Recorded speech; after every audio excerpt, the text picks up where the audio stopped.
یہ شام کا وقت تھا، وہ مجھ سے کال پر بات کر رہی تھی۔ میں تمہیں ایک راز بتاؤں؟ جی جی بالکل بتاؤ، میں ہینڈ فری ٹھیک کرتے ہوئے بولا۔ اس نے سنجیدگی سے کہا، مجھے تم سے الہامی محبت ہے۔ میں ہلکا سا مسکرایا۔ پاگل لڑکی، وہ اپنی بات پر قائم رہی۔ سچ میں میرا دل تمہارے بارے میں سب بتاتا ہے مجھے۔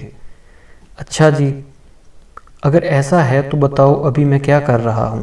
اس نے فوراً جواب دیا، تم اس وقت لکھ رہے ہو۔ میری آنکھوں کے سامنے دھند سا چھا گیا، میرے ہاتھ کانپ گئے۔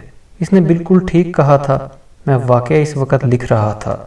اسے میری ہر بات کا پتہ خدا جانے کیسے لگتا تھا۔ ایک دن رات 8 بجے اس سے چیٹ کر رہا تھا، اچانک اس نے باتوں باتوں میں کہا، آج کھانا جلدی کھا رہے ہو، خاص وجہ؟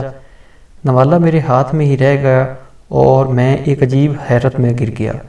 میں ہمیشہ رات کا کھانا 10 بجے کھاتا تھا، مگر اسے کس نے بتایا کہ میں آج جلدی کھا رہا ہوں؟ میں نے فوراً اسے کال کی، تمہارے تابع جنات ہیں؟ وہ مسکرائی، نہیں، میرے تابع الہامی محبت ہے۔ تب مجھے یقین آیا کہ وہ میرے بارے میں سب جانتی تھی۔ لیکن رکو، نہیں، اگر وہ میرے بارے میں سب جانتی تھی تو یہ کیوں نہیں جان پائی کہ میں اس کے بنا تمام عمر یوں ہی مرتے مرتے گزار دوں گا؟